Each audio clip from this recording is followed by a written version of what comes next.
Hi, fifth grade friends. My name is Miss Malpika, in case we've never met, and I'm going to be reading aloud the book Rowan of Rin. Now, I just want to ask before we begin that you have a little bit of grace for me because I'm going to make mistakes. There's going to be words that I miss and words that I mess up, and I just ask that you just hang with me and keep reading and we'll work through it together. And so with that, let's begin Rowan of Rin.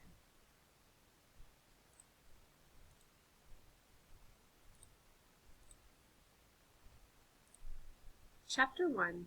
The Meeting. One morning the people of Rin woke to find that the stream that flowed down the mountain and through their village had slowed to a trickle. By nightfall, even that small flow had stopped. The mill wheel lay idle. There was no water to turn its heavy blades. The Bookshaw drinking pool on the other side of the village was still. No bubbling stream was stirring it into life and keeping it taut to the brim. There was no change on the second day, or the third. By the fourth day, the water in the pool was thick and brown. The Bookshaw shook their heavy heads and pawed the ground when they went to drink in the morning and the evening. After 5 days, the pool was so shallow that even little Aloud, who was only 5 years old, could touch the bottom with her hand without getting her sleeve wet. And still the stream failed to flow. On the evening of the 6th day, the worried people met in the marketplace square to talk. "The Bookshaw could not drink at all today," said Lon, the oldest person in the village, and once the greatest fighter. "If we do not act soon, they will die." "Not Star," whispered Aloud to her brother, who was the keeper of the Bookshaw. "Star will not die, though, will she, Rowan? Because you will give Star water from our well." "Bookshaw cannot drink from our well, Aloud," said Rowan. "It's not sweet enough for them. It makes them ill. They can only drink the water that flows down from the mountain. It has always been so. If the stream stays dry, Star will die like all the rest."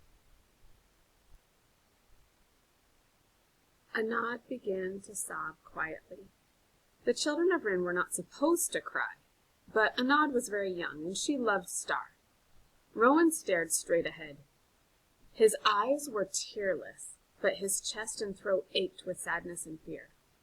The sadness was for Star, his friend, and the strongest and gentlest of all the Bookshaw, and for all the other great humped woolly beasts, each of which he knew by name.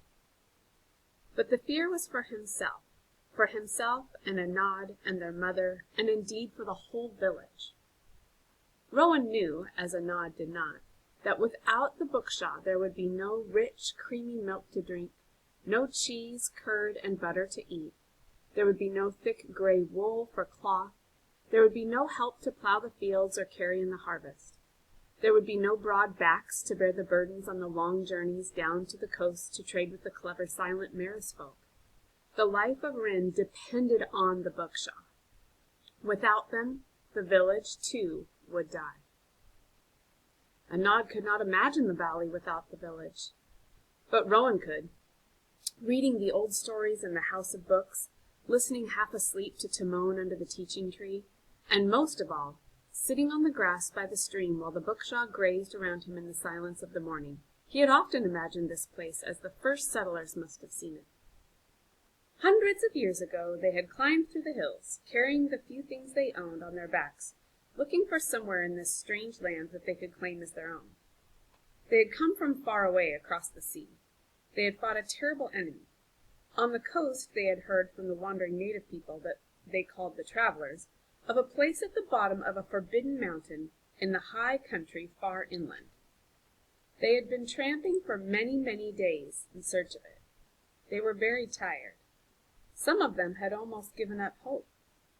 Then, one afternoon, they topped a rise and looked down. There below them, nestled between a towering mountain ahead and the hill on which they had stood, was a green, secret valley. The people stared, speechless. They saw trees loaded with small blue fruits and fields of flowers they did not recognize. They saw a stream and a pool, and a herd of strange gray beasts lifting their heads to stare, horns shining in the sun. They saw silence, stillness, and rich earth and peace. The people knew then that this was their place. This would be their home. So they came down and mingled with the big, gentle animals who were tame and unafraid. They called them the Bookshaw. "The stream flows down from the mountain," said Brondon, the furniture maker, her voice loud, breaking into Rowan's thoughts. He watched her stab in the air with her stubby finger pointing. "So, the problem must be up there. Up there! Something is amiss. Something is stopping the flow." All eyes turned to the mountain rising high above the village, its tip shrouded as always in cloud. "We must climb the mountain and find out what it is," Brondon went on. "This is our only chance." "No," Neil the potter shook his head. "We cannot climb the mountain. Even the travelers do not venture there. Terrible dangers await anyone who dares. And at the top, the dragon." Brondon sneered at him.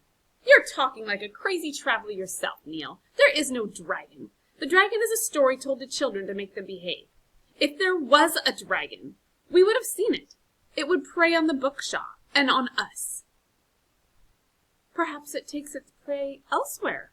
We do not know, Brondon." Alan, the baker's light, pleasant voice, rose above the muttering crowd. "But if you will excuse me for talking like a crazy traveler, remembering that my father was one, and it is to be expected, let me remind you of what we do know." His usually smiling face was grim as he stared Brondon down. "We do know that we hear it roar almost every morning and every night, and that we see its fire in the cloud." Brondon rolled her eyes disdainfully, but Rowan shivered. Tending the Bookshaw in the cold and dark of winter mornings, and in the evenings when the sun had slipped behind the mountain, he had heard the sound of the dragon. He had seen its fire, too, in the sky above the clouds. The Bookshaw swayed and grew restless at these times. The calves bellowed, and the bigger beasts pawed the ground, flared their nostrils, and huddled together in fear. Even Star moaned when the dragon roared, and when he stroked her neck to calm her, he would feel the nerves jumping under her long, soft wool. Suddenly, he realized something no one else seemed to have thought of. He must speak. Nervously, he rose to his feet. The villagers stared curiously at him. What could the boy Rowan, the shy, timid herder of the Bookshaw, have to say? "The dragon has not roared since the stream dried up," said Rowan. "Not in the mornings and not at night."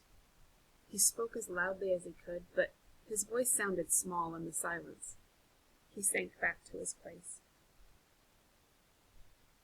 "Is this so?" Alan looked around the circle. "Is the boy mistaken?"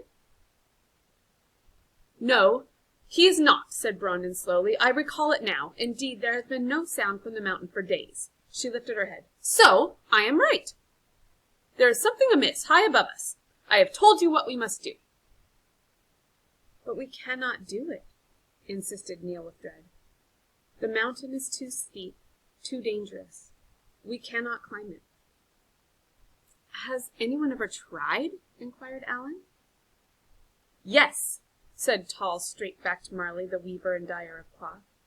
"In times gone by, some people did climb the mountain to look for new fruits to plant in our orchard. But they never returned. After that, the people of Rin heeded the warning and left the mountain alone." "You see," Neil burst out, "you see, if we climb the mountain, we'll die." "But, Neil," boomed Brondon, "if we do not climb the mountain, we will die." "Brondon is right. We must make our choice," said Strong John, who was the keeper of the orchard. "We remain here and hope the stream begins running again of its own accord, or we climb the mountain and try to remove whatever is stopping the water from flowing down to us. Both ways are dangerous. What is our decision? To go or to stay?" "We must go," Marley replied. "We cannot simply stand by and let death slowly come to our village. I vote to go."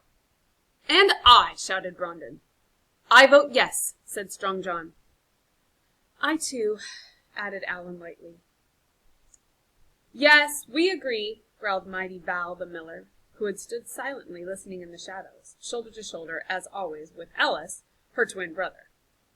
Val and Ellis toiled together in the mill, grinding the grain into flour, endlessly cleaning the great stone building so that not a speck of dirt or the tiniest spiderweb could be seen within its walls. Giller, Rowan's mother, said that since childhood no one had ever seen them apart. "Yes! Yes! Yes!" One by one the villagers stood up. Rowan looked around at the familiar faces, now so serious and so stern. Maisie, the keeper of books, was standing with her son and daughter. So were Timon the teacher, and Bree and Hannah from the gardens. White-haired Lon leaned on her stick beside them, and even fat, soft Soya, who made sweet toffees and cakes, and never could resist his own cooking, had struggled to his feet. Then Rowan saw Giller rise slowly and join them. His heart thudded with fear. He scrambled to his feet beside her. Soon, Neil the potter and 4 others were the only ones still seated. "So, it is decided," cried Brandon triumphantly. "We will arm ourselves and set out at dawn." "Wait," said Marley. "We must not go without consulting Sheba." "The mad old hag?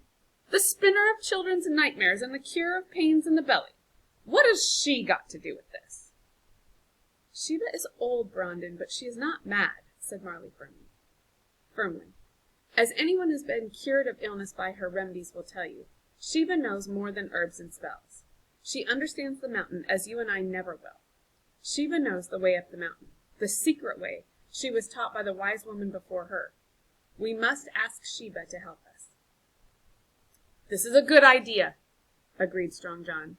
The people murmured. Many did not trust the wise woman Sheba. She lived alone beyond the orchard, gathering herbs and other growing things and selling the medicines, ointments, and dyes she made from them.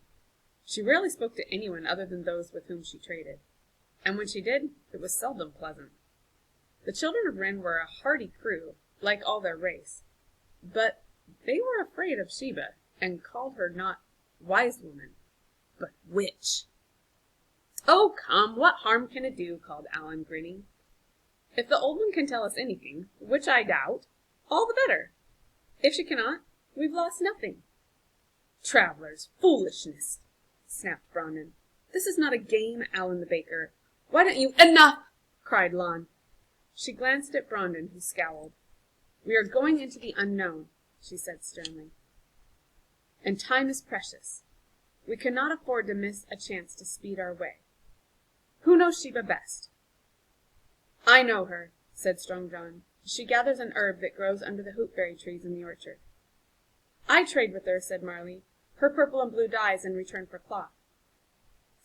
"Then you two can go and beg her favor," said Brandon, "since you are so keen to do so." She turned her back on them. "We will wait here for your return," said Alan. "Be speedy. There is much to plan." He laughed. "And take care not to insult her now. Like Brandon, she is not a woman to be trifled with." Strong John looked around at the watching villagers and pointed. Rowan jumped. John's finger was pointing at him. "Boy Rowan!" called Strong John. "Little rabbit, herder of the bookshop, run and get 2 cheeses from the cool house, the oldest, ripest, strongest cheeses from the topmost shelf, and bring them to us at Sheba's hut. Sheba is very fond of good strong cheese. The gift will sweeten her temper." Rowan stared open-mouthed and did not move. He was terrified of Sheba. His mother nudged him. "I will go," piped little Aloud beside him. "I'm not frightened." Laughter rippled through the crowd. "Go along, Rowan," Giller urged in a whisper. "Do as you are bid, at once." Rowan scuttled away through the crowd. "He's scared of his shadow, that boy," he heard as Val the miller mutter to her brother as he passed them. "He will never be the man his father was." Ellis grunted in agreement. Rowan ran on, his cheeks burning with shame. I know it's been 15 minutes, and I appreciate you listening. I just want to finish up by adding to our read aloud